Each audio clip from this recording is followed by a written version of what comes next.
Balance Council. I want to know who's on this council.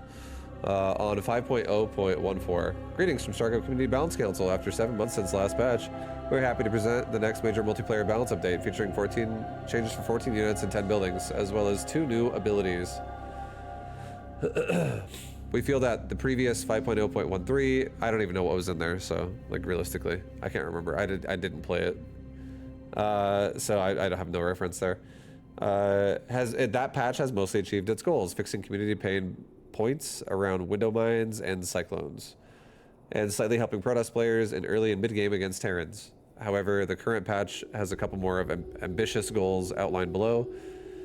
The first goal is to nerf defensive and camping playstyles for all races, both related to early game and late game on higher levels of play. We will target specific units, buildings, and abilities suited for camping to promote more active gameplay across all stages of the game. The second goal is to continue reshaping Protoss tools for high-level gameplay. We believe there is still a major gap between how Protoss race plays and feels on the highest level of play and the levels below.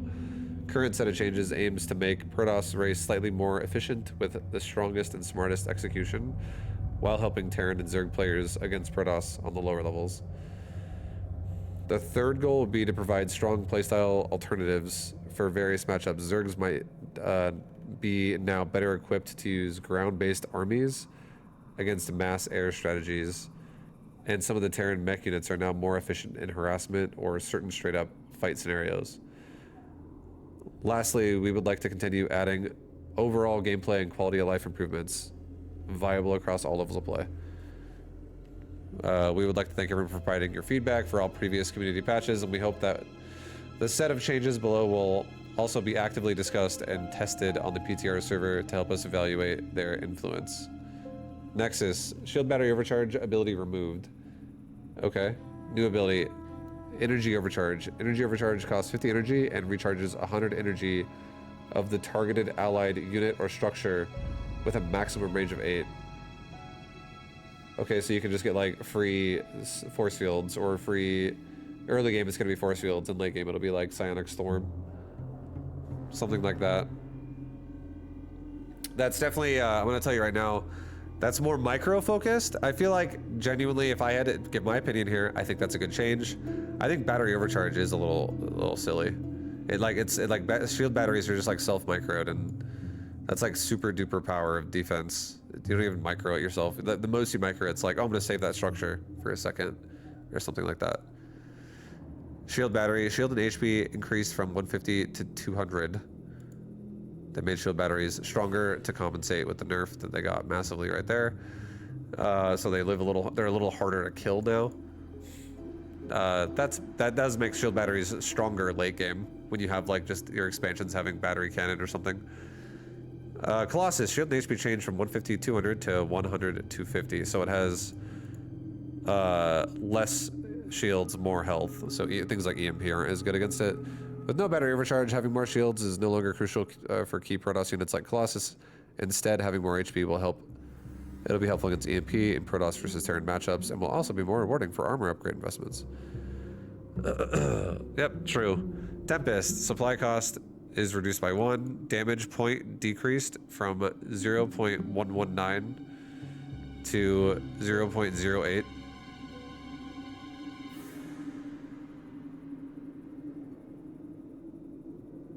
Okay. Attack range versus air decreased from 14 to 13. Tempests are a very important late game tool for Protoss players, but their high supply cost combined with an average damage output makes the ultimate Protoss army weaker in the head-to-head fight. This set of changes will help high-level Protoss players to fit a bit more power in their maxed armies and have more opportunities from micro, while slightly decreasing units' maximum attack range to not strengthen mass Tempest armies. Yeah, I think that's, you know, I agree that the unit should have a reduced range if it's gonna fucking be cheaper in supply. That's a pretty big deal. Supply cost decrease is actually like massive because you can get just so much more of them out now if you wanted to. Mortal, mineral cost decreased by 25. Weapon cooldown increased, so it shoots slower. Damage output from Immortals seem to be too high in the Protoss versus Zerg matchup across all levels of play. While Immortals' mineral cost is slightly decreased to compensate for the DPS nerf, this set of changes should help Zerg survive against various Protoss mid-game and late-game attacks. Okay. Yeah, I mean, it's gonna shoot slower now, so it won't be fucking killing things nearly as fast. It's still pretty fast, but that is still a DPS nerf when you're talking about like 6 Immortals or some shit. The more Immortals, the more of a nerf it is. For a composition, because they're all slower. Disruptor, Purification Nova radius increased, so bigger explosion. The damage decreased from 145 to plus 55 shield to 100 plus 100. Oh wow, that's a huge nerf. That doesn't even one-shot roaches anymore. That doesn't one-shot a lot of things.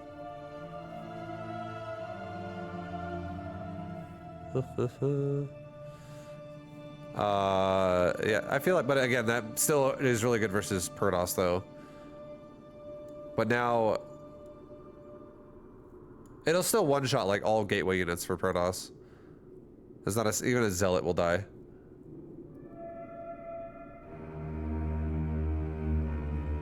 Unless, maybe if you upgrade armor, maybe it would survive, because I don't know if it counts as an auto attack. I don't think it does. I still think a Zealot would die. So that's fine. Like, I feel like in PvP, if they made it not one-shot certain units that were gateway based, that would be kind of weird. But yeah, it doesn't one-shot Marauders either now. Mothership. Mineral, gas, and supply cost increased from 300, 306 to 400, 408. Okay, so it's just more expensive in every way. Shield and HP increased by 100 each. Maximum damage increased from 6 times 6 to 6 times 4 times 4. Mothership now targets 4 units at the same time. That's interesting. That's what it looks like now. Definitely makes it a little bit of a better unit.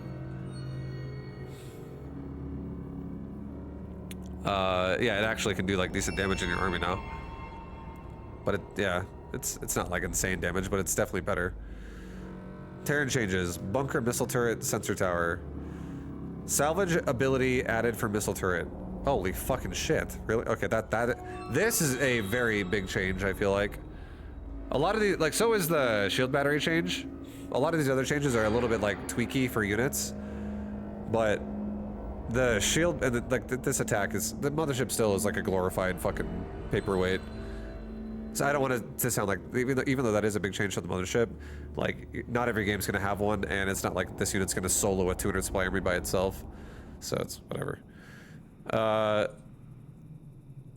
Terran changes. Yeah, this is pretty big. Salvage ability, like bunkers, is now added for missile turrets and sensor towers, returning 75% of their cost. That's pretty crazy, because you can now make missile turrets more aggressively and salvage them back, and not feel like it's as painful on your economy to do that.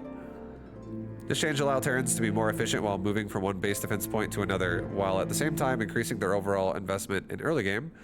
Attacks featuring bunkers and salvage is now much easier to counter. There's going to be some new strat where Terrans are going to literally build a missile turret under an Overlord, kill it, and then fucking salvage it and be like, lol, I killed your fucking Overlord, lol. Like, I guarantee that shit's going to happen. Planetary Fortress. Armor decreased from 3 to 2. Yeah, good. That's fine. Makes it harder to defend a Planetary Fortress now for Terrans. It makes it a little bit weaker. That's a pretty big deal to lose passive armor. Sensor tower, mineral and gas cost decreased from 125, 100 to 150. Okay, so sensor towers are just super easy to make now. So like you can definitely make sensor towers all day if you want. Like to really just like have that sensor tower radius around your base at all times while you're expanding. The combination of Planetary Fortress and sensor towers is a very powerful camping tool in various late game scenarios. This set of changes makes Planetary Fortress slightly weaker against basic army units like Zerglings, Marines, and Zealots, and making sensor towers much less efficient in covering the whole map. However, sensor towers might now be useful in earlier stages of the game, considering their majorly reduced cost and added salvageability. Yeah, they have a smaller area size, but like you can now put a sensor tower like at your third base, and you can have your like a sensor tower on like both sides of your third, and you can be like, I can see where Zerg's gonna attack me from with like speedlings and banelings before he's at the edge of my base, and it's like now it's gonna be kind of standard to just throw one out there. I feel that's so cheap, and you can salvage it too. When you take another base, if you have like one that's kind of redundant, salvage it and make a new one somewhere else, and you'll still get back like most of your gas. You'll get like 37 gas back out of 50. Extra supplies, call down now, increase the HP of a supply depot to 500. Okay, immediately repairing it. Oh wow, what's the delay on that look like? It has to like activate and then it does. Extra supplies are rarely utilized in higher levels of play and are mostly considered to be an emergency tool in case of supply blocks. This change brings additional value to this ability, allowing it to become a niche defense tool against various offensive and counterattack. Yeah, that's an interesting cool change, honestly. For that's I agree. That's a lame change. I think that's a cool change. I think it adds viability now with the ability. That's not just if I supply block. Then I use it. No one who's really good at the game is going to supply block, really. Or it's very rare they're going to. So that actually gives you now an option to like use it, and it makes the ability not just unused. Hellion, blue flame upgrade bonus versus light increased from +5 to +9. Okay, so blue flame's just better versus light. As blue flame upgrade is rarely utilized as a harassment tool, this change is now added with Hellions to allow Hellions with blue flame to two-shot workers of all races. This might also help underused mech playstyles and all matchups and promote generally more active early and mid-game from the Terran players. I feel like it's going to be a standard thing now that Terrans are just going to do blue flame Hellions with medevac drops and then go into bio. That's what I think is going to happen with that. It's going to go back to like how Slayers Terrans used to play. That's the kind of shit they used to do. They used to just do like medevac Hellion drops all fucking day. And they would just send it and then turn into bio after that. Yeah, I lowered the music a little bit, guys. LiRator, advanced ballistics effect change from providing +2 range in defender mode to increasing the radius in defender mode from 5 to 6.25. 56% area increase. Okay, so instead of having longer range on it, they just have a larger circle. That's fine. It makes, honestly think it makes the unit more effective at just like actually covering an area. Like it makes it less CG, but makes it more like actually like it can properly shoot shit for like a bigger radius. Smart Servos upgrade is now also affecting Liberators. With Smart Servos, Liberator siege time is decreased from 2.9 to 2.12, and unsiege time is decreased from 1.46 to 1.13. Okay, yeah, they're just trying to make dead, unused, underutilized stuff more efficient, or like more sought out for. Thor's explosive payload splash mode damaging is increased from 6+6 light to 8+4 light. That's really good. That's a big change. That makes this now better against like void rays, like what it's showing right here in the bottom. It means now you hit all air units. You can splash all air better. So it's just more, it's like now you have to question like, if he's bunched up, should I actually just be in fucking high explosive pay mode or splash mode, which is high explosive, instead of what the fuck is the single target one called?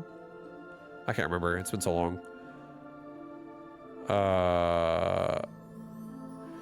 Thor's explosive payload mode, while being default for the unit, is rarely utilized outside of TVZ Mutalisk and is overall much weaker than its high impact. That's what it is. High impact counterpart. This experimental set of changes is aimed to test a very different approach for explosive payload, allowing Thor to deal much more damage to all types of units in a cost of major attack range reduction. Yeah, an explosive payload attack range is decreased. No wonder. Okay. There's the downside to it, is you have way less range now, so you're going to be trading your Thor in the fight. You're not going to be sieging the unit anymore. I think that's a good change overall. I like it. That also does actually make mutas better against Thors as well. Just so you guys know, that actually buffs mutas. Because it doesn't change anything about how Thors interact with muta, but it makes Thors, other than the fact that it makes Thors have less range overall, so it's easier to magic box. Explosive payload splash radius is increased from 0.5 with 100% splash damage to 0.5 with 100% of the damage, 0.75 with 75% of the damage, and 1.25 with 50%. Well, okay, maybe not better for mutas if that's... I don't know, like, how much that's gonna grab. 0.75, like 0.25 up. That's you know, if that's one-shotting a box around the box, that's fucked. I would love to see an example of that, but yeah, I don't know how big that's gonna be considering if your magic box is accurate or like true and not stacking at all. Yeah, I don't know. We'd have to see.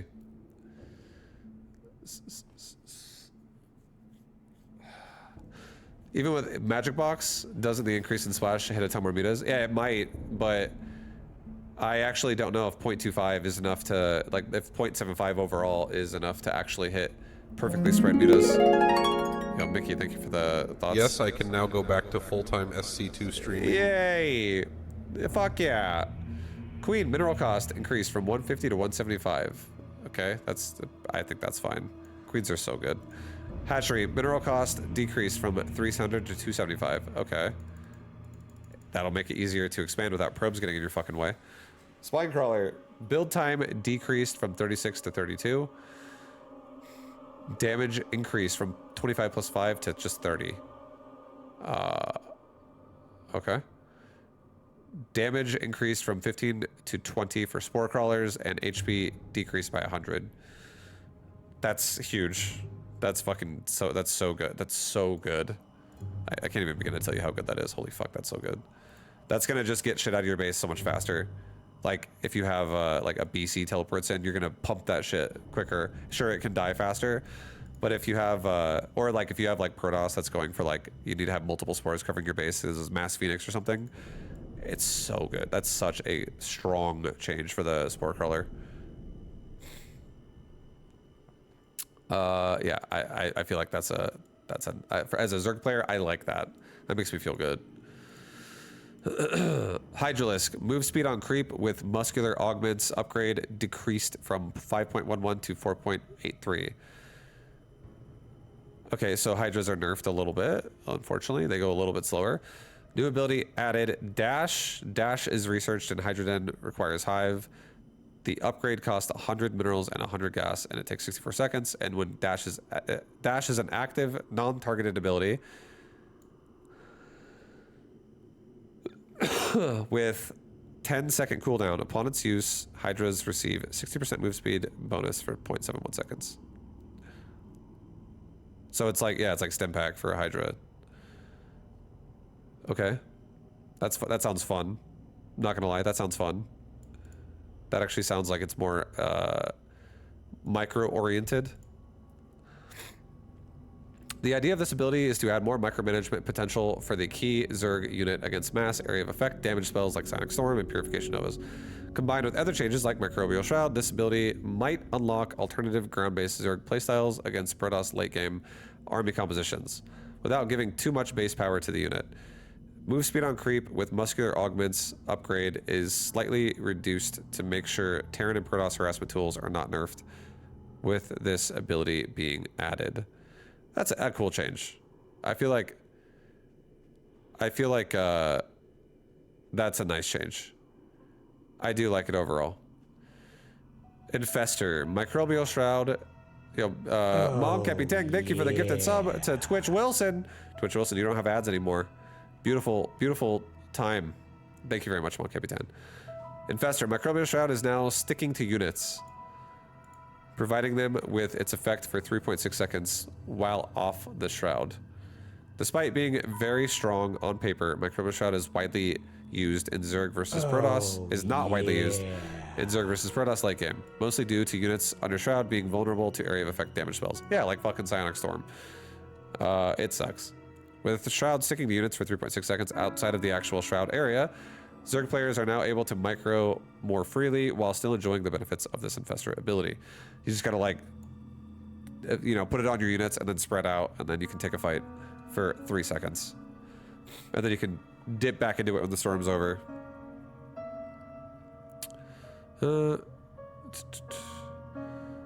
Zerg players are now able to micro more freely while still enjoying the benefits of this Infestor ability.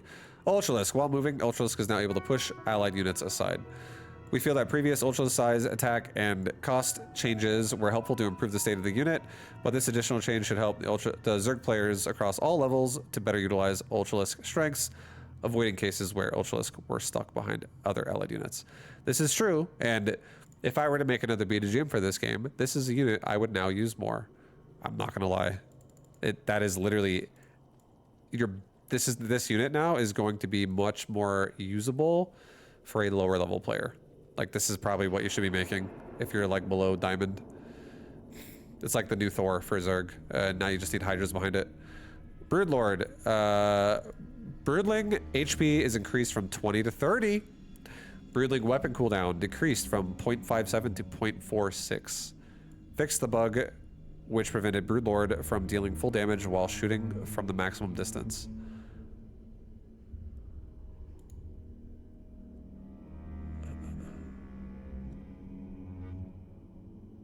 Oh, damn, dude, this is a nice buff.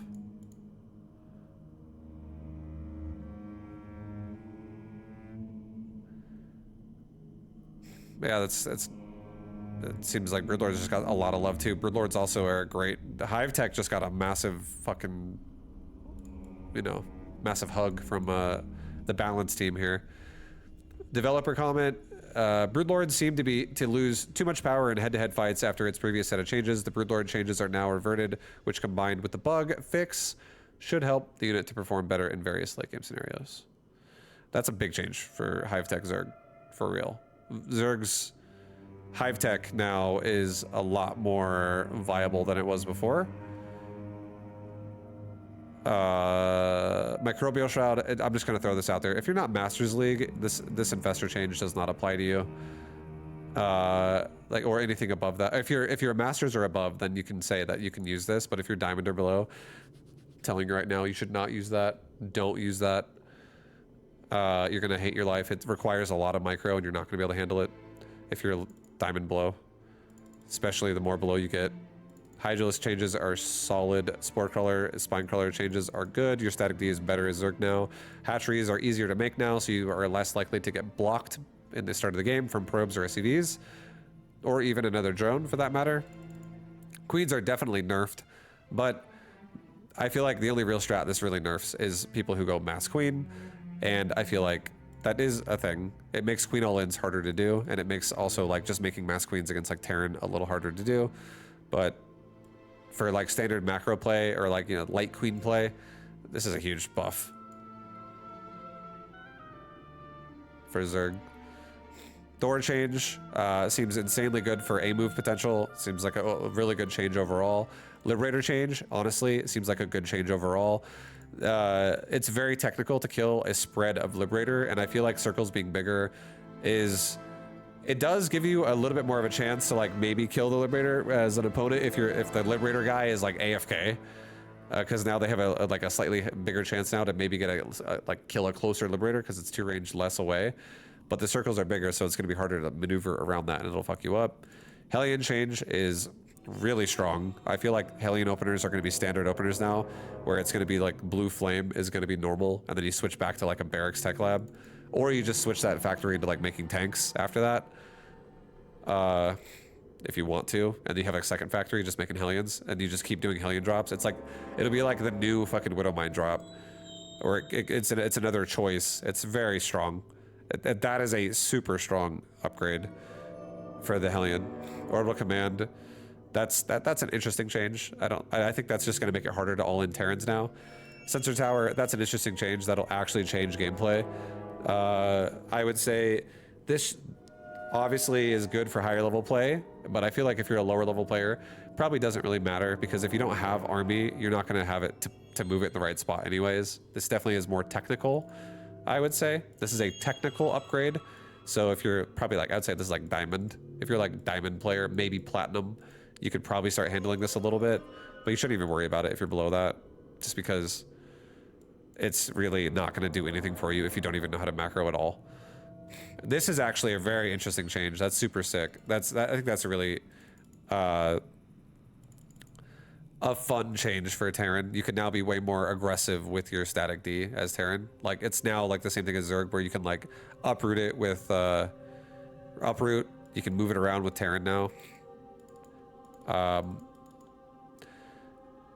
And then yeah, it seems pretty nice.